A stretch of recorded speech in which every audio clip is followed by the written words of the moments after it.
ক্যারিয়ারের শুরুর দিকে তার অভিনীত খলনায়কের চরিত্রে বেশ সাড়া ফেলেছিলেন। দর্শকরা তো বটেই, এমনকি পরিচালক ও প্রযোজকও এই ধরনের চরিত্রের জন্য তাকে বারবার প্রস্তাব দিচ্ছিলেন।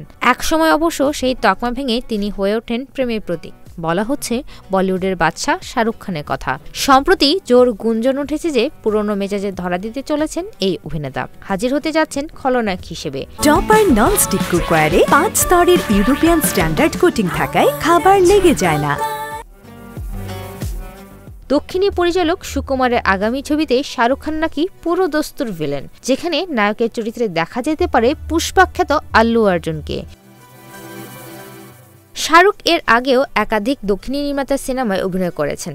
এর মধ্যে রয়েছে মণিরত্নমের দিলসে ও অ্যাটলির জওয়ান। দ্বিতীয় সিনেমাটিতে বাবা ও ছেলে দ্বৈত চরিত্রে অভিনয় করে সাড়া ফেলে দিয়েছিলেন তিনি। এবার তাকে কি ধরনের চরিত্রে দেখা যাবে? সূত্রের বরাতে ভারতীয় সংবাদ মাধ্যম জানিয়েছে, সুকুমারের আগামী ছবিতে উঠে আসছে গ্রামীণ রাজনৈতিক প্রেক্ষাপট। তাতে এন্টি হিরো হিসেবে দেখা যাবে শাহরুখ খানকে। একেবারে গ্রামের মেঠো চরিত্রে দেখা মিলবে তার।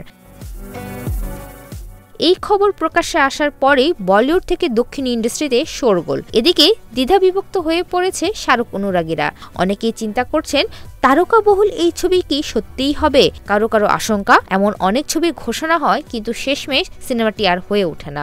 অন্য ভক্তরা অবশ্য অপেক্ষার প্রহর গুনছেন এক ফ্রেমে শাহরুখ ও আল্লুকে দেখার জন্য।